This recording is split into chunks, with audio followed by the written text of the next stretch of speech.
Okay, so some of you might have a question about where to place direct object pronouns, indirect object pronouns, and even reflexive object pronouns that go on verbs like levantarse. So that would be the mete stay, nosos say.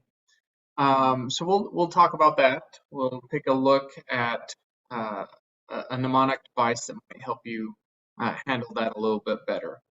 So it is called NC Pig.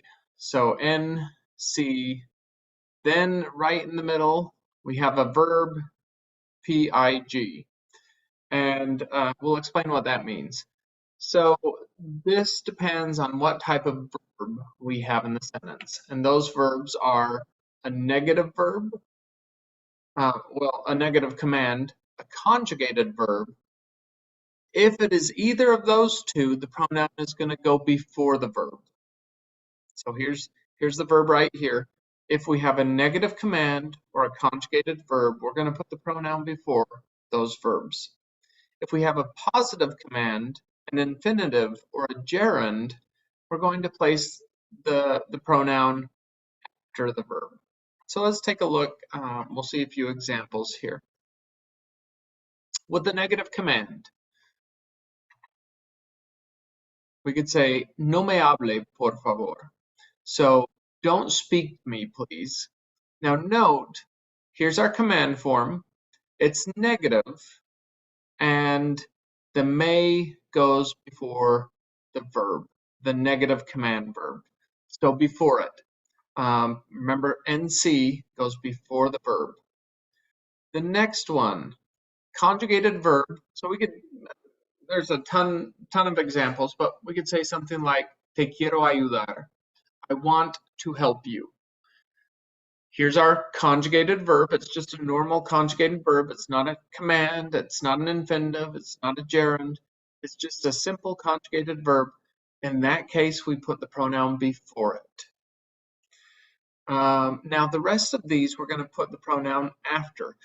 Before we get to those, now note, as we put it before, those are two separate words. But now that we're putting the pronoun after, it's going to be attached to the word. So a positive command. Ayúdeme. So help me. Now note, we tacked the pronoun onto the end of the command form. And we threw this accent on here because originally, before we added the may, the stress was already on the U. Remember, any word that ends in an N, an S, or a vowel naturally has the second to last syllable stressed. Since we're breaking that rule, we want the stress back where it originally was. We added a new syllable. We have to write that accent there. So, ayúdeme, help me, and that pronoun goes to the end, tack it on, of a positive command. Same thing with an infinitive. Now remember, an infinitive is an unconjugated verb. It's in its original form. So here's an example. Quiero ayudarte. So I want to help you. Now again, we tack it onto the end. The reason we didn't add an accent here is because the stress in ayudar is on the AR. By adding a syllable that ends in an E, that automatically puts the stress on the second to last syllable. We're good. We don't need a written accent. So quiero ayudarte, tack it onto the end. Remember, all of these come after the verb. I should note that we have the same sentence right here. Te quiero ayudar with the conjugated verb, or quiero ayudarte. It's the same sentence. I have just chosen to put the pronoun in a different place. I chose to put it after the unconjugated verb, the infinitive, rather than before the conjugated verb. They are completely interchangeable. You can put it in either place and it means the same thing. So before the conjugated verb or after the infinitive. And the last example we have here is a gerund. Estoy ayudándote. So estoy ayudándote, I am helping you.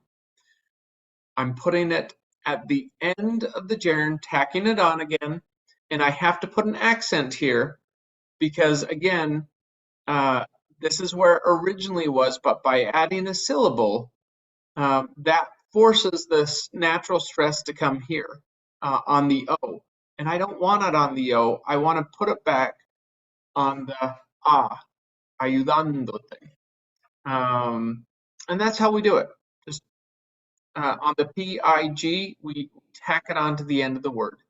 Now, again, I want to point out that I could have chosen to put it before the conjugated verb estoy. I could have said, te estoy ayudando. Again, it is completely interchangeable.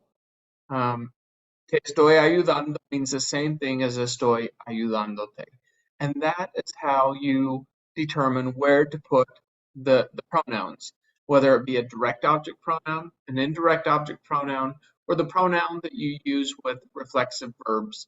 And we've seen those already, reflexive verbs. So for instance, me levanto muy temprano. I get up very early. I could change it. I could use an infinitive and say voy a levantarme muy temprano. And that may would go after in that case. Voy a levantarme muy temprano.